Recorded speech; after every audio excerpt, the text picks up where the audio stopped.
Good morning, class 9. Today we'll take up connective tissue. Tissue that connects, supports, binds or separates other tissues and organs is called connective tissue. It is composed of a material made up of fibers forming a framework for body tissues and organs. Unlike epithelial tissue, which has cells that are closely packed together, the connective tissue typically has cells scattered throughout the extracellular matrix of fibrous proteins. So, the three basic elements of connective tissue are the ground substance, fibers, and the cells. Based on the characteristic of ground substance and the types of fibers and cells, there are three major types of connective tissue. The first one is connective tissue proper. Second is the skeletal tissue or supportive tissue. And the third is vascular tissue or fluid tissue. There are further subcategories in each category. These are three basic categories. Now we will see, like in connective tissue proper, it has loose connective tissue and dense connective tissue. Loose connective tissue includes the areolar tissue and the adipose tissue, whereas the dense connective tissue includes tendons and ligaments. Then the second type, that is supportive connective tissue or skeletal tissue, provides structure and strength to the body and protects soft and delicate tissues. The examples of this tissue are bone and cartilage. The third type is the vascular tissue, or it is also called as the fluid tissue. It helps in the transport of materials from one part of the body to the other, and examples of this tissue are blood and lymph. Now we will study in detail about the characteristic and function of each of these types of connective tissue. So the first one, as you have seen in the chart here, the first one is which comes under loose connective tissue is the areolar tissue. It is also known as packaging tissue, and it is found between the skin and the muscles, around blood vessels and nerves, and in the bone marrow. It fills spaces inside the organs, it supports internal organs and helps in the repair of tissues. Now this areolar tissue is made up of protein fibers which form a loose network in a thin jelly-like matrix. Then comes the adipose tissue. This tissue is found below the skin and between internal organs. The cells of this tissue are called adipocytes. These are filled with fat globules. So the main function of this tissue is storage of fats. So this storage of fats makes this tissue act as an insulator also. Then among the dense connective tissue comes the ligaments and the tendons. So first, what are ligaments? Two bones are connected together by ligaments. This tissue is very elastic but has considerable strength. So ligaments contain very little matrix. Tendons, on the other hand, connect bones to muscles. They are fibrous tissues with great strength but with limited flexibility. So they are tough and inelastic. Then the second category of tissues is skeletal tissue, under which comes bone and the cartilage. Bone, as you know, is the hardest tissue in our body.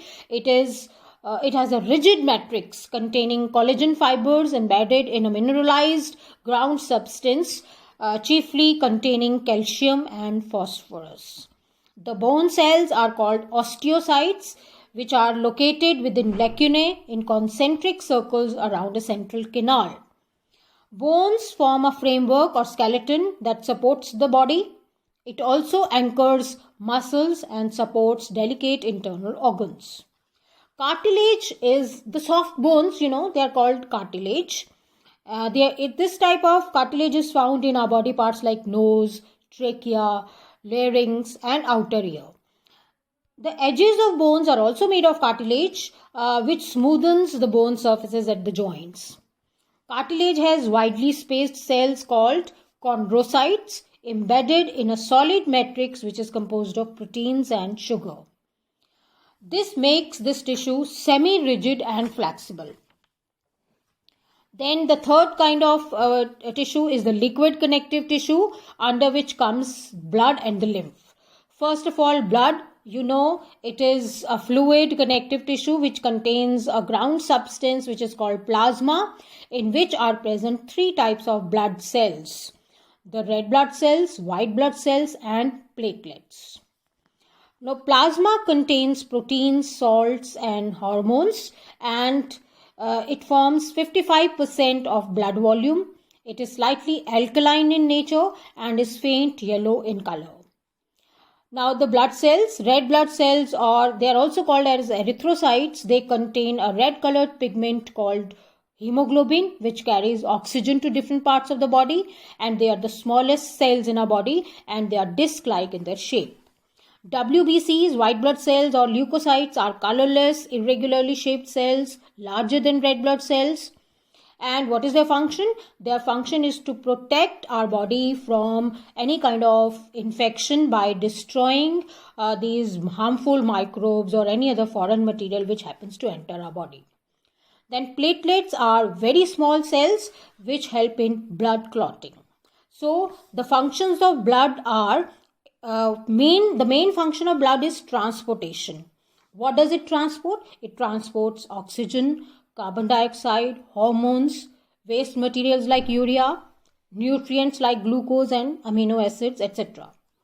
Then secondly, it provides immunity and protects the body against infection. Thirdly, it prevents loss of blood from injury by clotting of blood, and it also helps in maintaining body temperature. Then the last tissue under this category is lymph. Lymph is a liquid matrix. It is colorless liquid. It has the composition similar to blood, except that it does not have red blood cells. So it contains a liquid matrix with white blood cells in it, and it acts as a middleman between blood and tissues. So this was the general explanation about different kinds of connective tissue found in our body.